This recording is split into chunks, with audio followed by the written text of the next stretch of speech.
জান্নাতবাসীকে ডাক দিয়া বলবে, হে জান্নাতবাসীরা একটু লক্ষ্য করে দেখো। আর জাহান্নামীদেরকে ডাক দিয়া বলবে, ও জাহান্নামীরা একটু লক্ষ্য করে তাকাও। এই যে ভেড়ার সুরতে আমি এটাকে এনেছি, এটা হচ্ছে মৃত্যু। আল্লাহ রাব্বুল আলামিন সেদিন মৃত্যুকে জান্নাত আর জাহান্নামের মাঝামাঝি জায়গায় রেখে মৃত্যুকে জবাই করে দিবেন আর ঘোষণা করে দিবেন, ও জান্নাতীরা চিরকাল অনাদি অনন্তকাল জান্নাতে থাকো, আর কোনোদিন তোমাদের মৃত্যু হবে না। সুবহানাল্লাহ। আর জাহান্নামীদেরকে ডাক দিয়া বলবে, ও জাহান্নামীরা শোনো, এই যে মৃত্যুকে জবাই করে দিলাম, আর আজ থেকে জাহান্নামের শাস্তি যা ভোগ করার, আগুনে পোড়ার করতেই থাকবে, যার যেই শাস্তি হবে শাস্তি ভোগ করতেই থাকবে অনাদি অনন্তকাল পর্যন্ত। আর কোনো দিন মৃত্যু তোমাদেরকে স্পর্শ করবে না। কোনো মৃত্যু আসবে না, শেষ, মৃত্যু শেষ।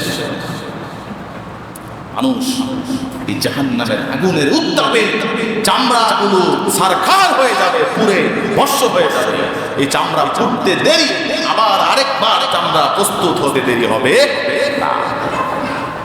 আল্লাহ বলছেন, কুল্লামা নাদিজাত জুলুদুহুম বাদদালনাহুম জুলুদান গায়রাহা লিয়াযুকুল আযাব।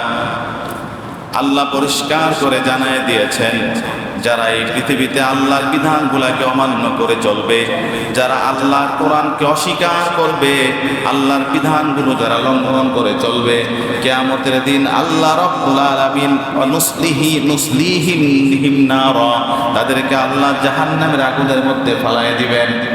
এবার তাদের জাহান্নামের আগুনের মধ্যে যখন তারা পড়ে যাবে, তৎক্ষণাৎ তাদের চামড়াগুলো জ্বলে ভস্ম হয়ে যাবে।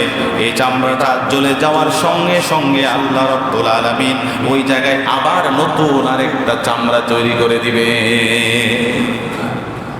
ওই চামড়া তৈরি করতে দেরি, আবার এটা পুড়তে দেরি হবে না, আবার পুড়বে, আর সে চিৎকার করতে থাকবে, আবার পুড়বে, আবার সে চিৎকার করতে থাকবে।